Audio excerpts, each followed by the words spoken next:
Hello বন্ধুরা, পূজার মধ্যেই শুরু হয়ে গেল ইতিমধ্যে গ্রাম পঞ্চায়েত ভিত্তিক আপনাদের এলাকার যে গ্রাম পঞ্চায়েত রয়েছে সেই গ্রাম পঞ্চায়েত ভিত্তিক একটা নতুন চাকরির বিজ্ঞপ্তি, যে পোস্টটির নাম হচ্ছে সহায়ক। অবশেষে বহু প্রতীক্ষার পর পোস্ট, কিন্তু এই যে পোস্ট, এই পোস্টে প্রচুর চাকরি বিজ্ঞপ্তি প্রকাশিত হলো। অল ওভার ওয়েস্ট বেঙ্গল জুড়ে আবেদন করতে পারবেন। তবে বলে রাখছি, যে জেলায় এটি প্রকাশিত হয়েছে সেই জেলায় আবেদন করলে আপনারা কিন্তু এখানে অগ্রাধিকার পেয়ে যাবেন। অন স্ক্রিনে দেখতে পাচ্ছেন অফলাইনের মাধ্যমে আপনাদের আবেদনটি করতে হচ্ছে। আমি পুরো বিস্তারিত এক এক করে জানিয়ে দিচ্ছি। যদি আপনারা কেউ এই চ্যানেলে একেবারে নতুন হয়ে থাকেন, সেক্ষেত্রে চ্যানেলটিকে সাবস্ক্রাইব করে দিয়ে অবশ্যই সঙ্গে থাকবেন এমনই নিত্য নতুন ভিডিও সবার আগে দেখবার জন্য। আপনারা কিন্তু এর আগের ভিডিওতে অনেকে কমেন্ট করেছিলেন আপনাদের জেলার নাম, সেই ভিত্তিক অনুযায়ী আপনার জেলায় কিন্তু অবশ্যই এই চাকরির বিজ্ঞপ্তি প্রকাশিত হয়ে গেল। আমি আপনাদের এক এক করে দেখিয়ে দিচ্ছি আবেদনের প্রক্রিয়া কী রয়েছে, আবেদন করার জন্য আপনাদের কোন কোন শিক্ষাগত যোগ্যতা, সমস্ত রকম এক এক করে দেখিয়ে দিচ্ছি। বহু প্রতীক্ষার পর বলতেই পারেন সহায়ক পোস্টে কর্মী নিয়োগের একটা নতুন চাকরির বিজ্ঞপ্তি।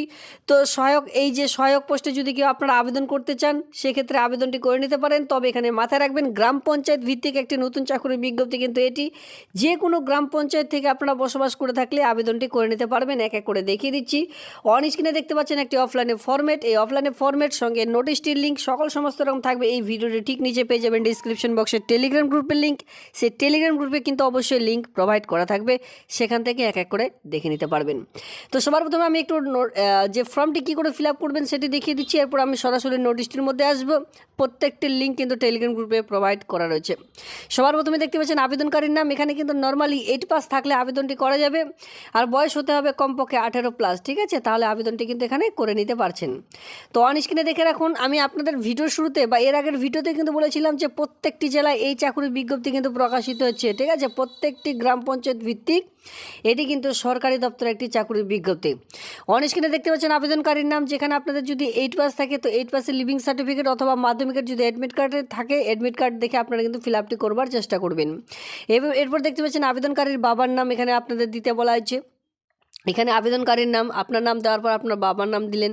আবেদনকারীর মাতার নাম, এখানে আপনার মায়ের নাম। আবেদনকারীর অভিভাবকের নাম, এখানে আপনার যে গার্জিয়ান রয়েছে গার্জিয়ানের নাম বসাতে হবে। পারিবারিক যে বাৎসরিক আয় রয়েছে, মানে আপনাদের দেখতে পাচ্ছেন বার্ষিক আয় বলতে এখানে আপনারা 72,000 অথবা 62,000 দিতে পারেন, ঠিক আছে? বছরে যে ইনকাম নর্মালি একটা থাকে সেটা আপনাদের এখানে দিতে বলা হয়েছে। এরপরে দেখতে পাচ্ছেন আপনার যে মোবাইল নাম্বারটি রয়েছে সেটা দিলেন। নাগরিকত্ব এখানে আপনাদের অবশ্যই বসাতে হবে ভারতীয়। জাতি দেখতে পাচ্ছেন আপনি কোন জাতির অন্তর্গত, SC ST OBC যে জাতির অন্তর্গত সেটা আপনাদের দিতে বলা আছে। আপনার উপজাতি মানে সাবকাস্ট কি সেটা এখানে বসাতে বলা আছে। এরপরে দেখতে পাচ্ছেন জন্ম তারিখ, ডেট, মান্থ, ইয়ার এক এক করে বসিয়ে দিবেন। যদি 8 পাসের লিভিং সার্টিফিকেট থাকে সেটা দেখে অথবা যদি মাধ্যমিকের অ্যাডমিট কার্ড থাকে সেটা দেখে এখানে কিন্তু ফিল আপ করার চেষ্টা করবেন। এরপরে ডাকযোগের ঠিকানা, যে জায়গায় আপনারা এই কাজটি পেতে চান, আপনার সে গ্রাম পঞ্চায়েত, পোস্ট অফিস, আপনার থানা নাম, আপনার ব্লক, আপনার জেলা, আপনার পিনকোড, রাজ্য, সমস্ত রকম এখানে এক এক করে দিয়ে দিলেন। বর্তমান যেটা ঠিকানা রয়েছে অন স্ক্রিনে দেখতেই পাচ্ছেন, বর্তমান ঠিকানা যদি সেম হয় সেক্ষেত্রে ডু, অথবা কিন্তু এখানে পুনরায় আপনার ভিলেজ দিয়ে আপনার গ্রামের নাম, এরপরে পোস্ট অফিস দিয়ে আপনার পোস্ট অফিসের নাম, থানা, জেলা, এইভাবে করে কিন্তু আপনাদের লিখতে হবে। বাবার বৃত্তি ও জীবিকা, আপনার বাবা কী কাজ করেন সেটা কিন্তু এখানে দিতে বলা আছে। যদি শারীরিক কোনো অক্ষমতা থাকে সেটা আপনাদের এখানে বলা হয়েছে। যদি শারীরিক অক্ষমতা, এক কথা হ্যান্ডিক্যাপ থেকে থাকেন বা শারীরিকভাবে কোনো রকম অক্ষমতা থেকে থাকেন, সেক্ষেত্রে হ্যাঁ লিখবেন। আর যাদের কোনো কিছুই নেই অবশ্যই নাতে ক্লিক করবেন। এরপরে দেখতে পাচ্ছেন যে অবশ্যই যেটা প্রয়োজন সেটা কিন্তু আধার কার্ডের নাম্বার প্রয়োজন পড়বে। 2 কপি বর্তমান ফটো, যাদের কাছে আধার কার্ড নেই তারা কিন্তু এখানে আবেদন করতে পারবেন না। আর জানি যে প্রায় 99% সকলের কাছেই কিন্তু এই আধার কার্ড রয়েছে, তো আধার কার্ডের নাম্বারটি সেখানে বসিয়ে দেবেন। পরবর্তীতে খুবই গুরুত্বপূর্ণ সেটা হচ্ছে 2 কপি আপনাদের কিন্তু বর্তমান যে ফটো, যেটা বলা হয় নর্মালি 6 মাসের, যাতে করে পুরনো না হয় সেই সকল ছবি কিন্তু আপনাদের এখানে দিতে বলা হয়েছে। উপরোক্ত সমস্ত তথ্য প্রমাণ সহ নথি নিয়ে আসতে হবে, বুঝতে পেরেছেন? এখানে জাস্ট আপনাদের একটি ওয়াক এন্ড ইন্টারভিউ নেওয়া হবে। জাস্ট ওয়াক এন্ড ইন্টারভিউতে যদি আপনারা ঠিকঠাক ইন্টারভিউ দিতে পারেন তাহলে কিন্তু এই কাজটি সঙ্গে সঙ্গে পেয়ে যাবেন। খুবই আর্জেন্ট, দ্রুতভাবে নিয়োগের বিজ্ঞপ্তিটি প্রকাশিত হয়েছে। এই হচ্ছে অ্যাপ্লিকেশন ফরম্যাট। এবার চলো সরাসরি নোটিশটির মধ্যে যাওয়া যাক। দেখুন, পুরোপুরি এই যে নিয়োগটি কিন্তু পুরোপুরি কন্ট্রাকচুয়াল ভিত্তিক হিসাবে নিয়োগের বিজ্ঞপ্তি প্রকাশিত হয়েছে। এখানে এও বলা রয়েছে যে খারাপ আচরণ, কর্তব্য এর সঙ্গে গাফিলাতি, অনুমতি ব্যতি রেখে কাজে অনুপস্থিতির জন্য নিয়োগ কর্তৃপক্ষ যে কোনো সময় কিন্তু আপনাদের যে কাজ সেটি কিন্তু বাতিল করতে পারে।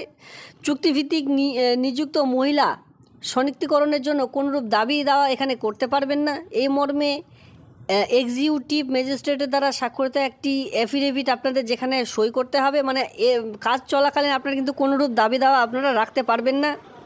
এর সঙ্গে বলা আছে যেদিন আপনাদের ওয়াক অ্যান্ড ইন্টারভিউ হবে সেদিন কিন্তু স্থানীয় বাসিন্দা প্রমাণপত্র যেমন আধার কার্ড, ভোটার কার্ড অথবা রান্নার কাজের অভিজ্ঞতার শংসাপত্র যদি থাকে বা জাতিগত শংসাপত্র, শিক্ষাগত যোগ্যতা প্রমাণ যদি থাকে, এই সকল আপনাদের কিন্তু সেদিন নিয়ে যেতে হবে। আর অবশ্যই কিন্তু এখানে বলা আছে যে বয়সের প্রমাণপত্র নিয়ে যাবেন ইন্টারভিউর দিন। এই কাজটির জন্য এখানে দেখতে পাচ্ছেন যে এই কাজটির জন্য যে বেতনটি পাবেন সেটি কিন্তু 5,000 টাকা পার মান্থ। এই জন্য আমি বলেছিলাম বাইরের জেলা থেকে আবেদন করবেন না, যে জেলায় প্রকাশিত হয়েছে সেই জেলায় শুধুমাত্র আবেদনটি করবেন। কারণ কি সেই জেলায় যদি কোনো ওমেন মানে মহিলারা থেকে থাকেন ফ্রিতে, মানে বাড়িতে এমনি রয়েছেন, আপনাদের কোনো কাজকর্ম নেই, সেক্ষেত্রে তারা এখানে আবেদন করবার চেষ্টা করবেন। দেখতে পাচ্ছেন বেতন কিন্তু শুধুমাত্র অনেক কম রয়েছে বলা চলে, 5,000 টাকা শুধুমাত্র এখানে আপনাদের যে বেতন সেটি কিন্তু এখানে দেওয়া হচ্ছে। এরপরে দেখতে পারবেন যে কতদিনের এই কাজ, নিয়োগের যে কাজ সেটি কিন্তু থাকছে শুধুমাত্র 1 বছর। কর্তৃপক্ষের অনুমোদিত যে পূর্ণ নবীকরণের যোগ্য, মানে এর সঙ্গে এটাই বলা হয়েছে 1 বছরের পর যদি পুনরায় কাজের প্রয়োজন পড়ে থাকে সেক্ষেত্রে আপনাদের এই যে কাজের মেয়াদ কিন্তু বাড়ানো হবে। পরবর্তীতে দেখতে পারবেন আপনাদের বয়স কত হতে হবে, 18 থেকে 38 ইয়ার্সের মধ্যে, 38 বছরের মধ্যে। তবে এখানে মহিলারা আবেদন করতে পারবেন। তপশিলি জাতি, তপশিলি উপজাতি ও অন্যান্য অগ্রসর সম্প্রদায়ের এর অন্তর্ভুক্ত মহিলারা নিয়ম অনুযায়ী বছরের ছাড় অবশ্যই পাবেন। এখানে কি বলা আছে, মানে এখানে তপশিলি জাতি উপজাতিদের যে বয়সের ছাড় সেই ছাড়টি কিন্তু এখানে দেওয়া হবে, সেটা এখানে কিন্তু বলা হয়েছে। এরপর দেখতে পাচ্ছেন সাক্ষাৎকারের যে তারিখ, সাক্ষাৎকারের যেটা তারিখ রয়েছে 25/10/2024, এই মাসের ঠিক 25 তারিখে আপনাদের কিন্তু ওয়াক অ্যান্ড ইন্টারভিউ নেওয়া হবে। যদি আপনারা কেউ এই কাজে যুক্ত হতে চান, সকাল 11টার সময় যেহেতু ইন্টারভিউ শুরু হয়ে যাবে সেক্ষেত্রে আপনাদের উপস্থিত থাকতে হবে 10টার সময়। কোন স্থানে উপস্থিত থাকতে হবে, এখানে পুরো যে অ্যাড্রেস, এই অ্যাড্রেস কিন্তু এখানে দেওয়া হয়েছে। অনগ্রসর শ্রেণী কল্যাণ ও আদিবাসী উন্নয়ন বিভাগ, যেটা মহকুমা শাসকের করণ, আপনাদের কিন্তু সেখানে ইন্টারভিউ সম্পূর্ণ করা হবে। যদি আপনারা কেউ ইন্টারেস্টেড থেকে থাকেন এই আবেদনটি করবার জন্য, অবশ্যই সেখানে উপস্থিত থাকবেন। এবার এখানে বলা আছে দেখুন, আবেদনপত্রও কিন্তু অবশ্যই জমা করতে হবে পশ্চিম বর্ধমান জেলার অফিসিয়ালি সাইট থেকে, ঠিক আছে। পশ্চিম বর্ধমান জেলায় একটি রিক্রুটমেন্টের বিজ্ঞপ্তি প্রকাশিত হয়েছে। আবেদন প্রক্রিয়া চলছে 20/9/2024 তারিখ থেকে। আবেদন প্রক্রিয়া চলবে এই মাসের 22/10/2024 তারিখ পর্যন্ত। অবশ্যই ছুটির তারিখ পর্যন্ত কিন্তু আপনারা তার আগে ফর্মটি জমা করার চেষ্টা করবেন, এখানে সেটাই বলা রয়েছে। যদি আপনারা কেউ ফর্মটি অসম্পূর্ণভাবে জমা করছেন সে ফর্ম কিন্তু একেবারে বাতিল হয়ে যাবে। আর অবশ্যই ফর্মটি জমা করার যেটা সময় 11টা থেকে বিকাল 4টা পর্যন্ত আপনারা ফর্ম জমা করতে পারবেন অফিসিয়ালি সাইডে, বা অফিসে গিয়ে আপনারা কিন্তু সরাসরি এটি জমা করে দিতে পারেন। কোথায় দেখুন, এখানে বলা আছে যে অধিকারিকের করণ, যেটা বলা আছে, তথা জেলা মঙ্গল অধিকারিকের অফিসে কিন্তু আপনাদের এই যে এই ফর্মটি কিন্তু জমা করতে হবে যদি আপনারা কেউ আবেদনটি করতে চান। এখানে এও বলা রয়েছে যে দুর্গাপুর সিটি সেন্টারে অবস্থিত রানী গুইডালো কেন্দ্রের ছাত্রীনিবাসে, মানে যে সরকারি যে গভর্নমেন্ট হোস্টেলগুলি থাকে সেই সকল হোস্টেলে কিন্তু হেল্পার সঙ্গে রান্নার কাজের যে সহায়ক রয়েছে, এই সহায়ক পোস্টে নিয়োগের বিজ্ঞপ্তি প্রকাশিত হয়েছে। এর পদ খালি আছে। এই শূন্য পদ পূরণের জন্য চুক্তিভিত্তিক একজন মহিলা নিয়োগের যে মৌখিক পরীক্ষা সেটা কিন্তু এখানে নেওয়া হবে, বা অভিজ্ঞতা ভিত্তিতে আপনাদের কিছু কোয়েশ্চেন করা হবে, সেই কোয়েশ্চেন ঠিকঠাক দিতে পারলে এই কাজটি সরাসরি পেয়ে যাবেন। তো বুঝতে পেরেছেন এটি কোন জেলার জন্য, আমি কিন্তু সকল সমস্ত এক এক করে দেখিয়ে দিলাম। ইন্টারেস্টেড প্রার্থীরা খুব শীঘ্রই এই আবেদনটি করে নিতে পারেন। শুধুমাত্র মহিলাদের জন্য একটি বিরাট সুযোগ ইতিমধ্যে কিন্তু এসেছে বিভিন্ন রকম হোস্টেলের মধ্যে।